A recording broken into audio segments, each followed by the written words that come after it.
So can you share who you are and what you do? You've got 30 seconds. Go. Oh, 30 seconds. Well, listen, my name is Pascal Fintoni. I'm the managing director of a training consultancy company specializing in digital sales and marketing. We've been involved with the web since 1996. Makes me, one of the senior strategists in the country. And I'm on a mission really to demystify how to use digital to get more sales and grow your business.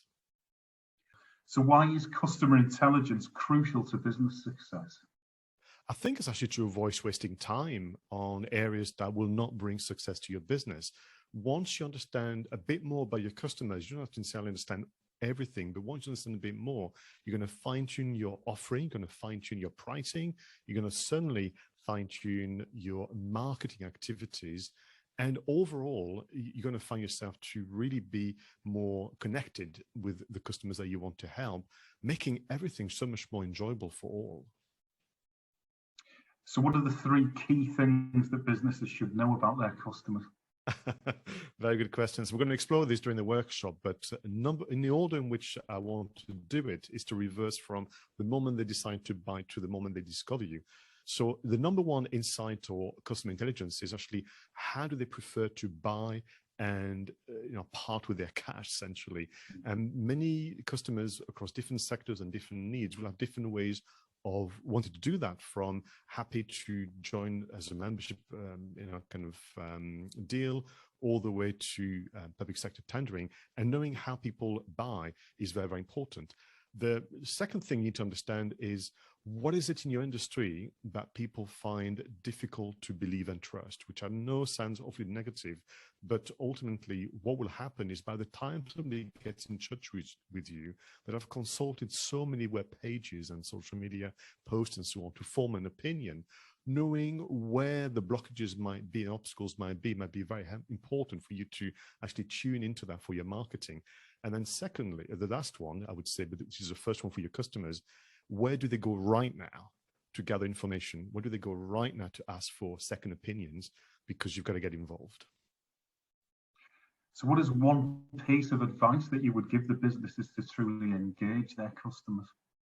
Oh, goodness. I think you've got to demonstrate that you are an active participant in that sector or that problem that you want to solve. What I mean by that is sometimes we are focused on sending messages to say, this is what I do and this is what I want you to buy, but we don't actually extrapolate or express that we understand fully why people want to buy from us and what it will help them achieve.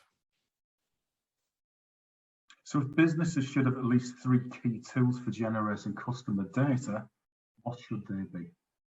We're going to see more than 3 for the workshop, but certainly for me, have enough understanding of your website analytics and understanding what's working well, what's working okay, what's not working so well, and understanding what you can improve on that. The second thing that I would say people need to understand about their customers is back to this idea of if right now they are visiting other websites, visiting other social media networks and more, who are they trusting right now if it's not you, if they don't know that you exist, and trying to capture that behavior, which could give you some hints about what they do. And the second or third, should I say, thing that I want you to look into is what will people ask you in 6 to 12 months time that they're not asking you right now, either because something's going to change in their world, or either because they're going to evolve their own thinking, because you really want to try and catch it at the right time. And all too often we react as businesses. And if you could just anticipate what the queries will be this in 2022 and start the work of researching and adapting what you do, I think that'll be very, very helpful for you. Excellent. So what would you say the future of the digital customer experience will be or will involve?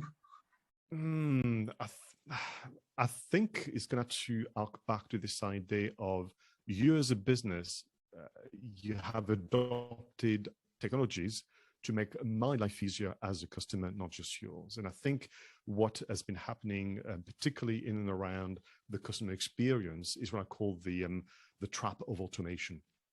People have gone for efficiency not greater customer experience. And we're catching it now, particularly because of the pandemic. And I think what you need to really understand is you are the architect, the designer of an experience for the customer, and the investment in the technology is for them first, not just for you.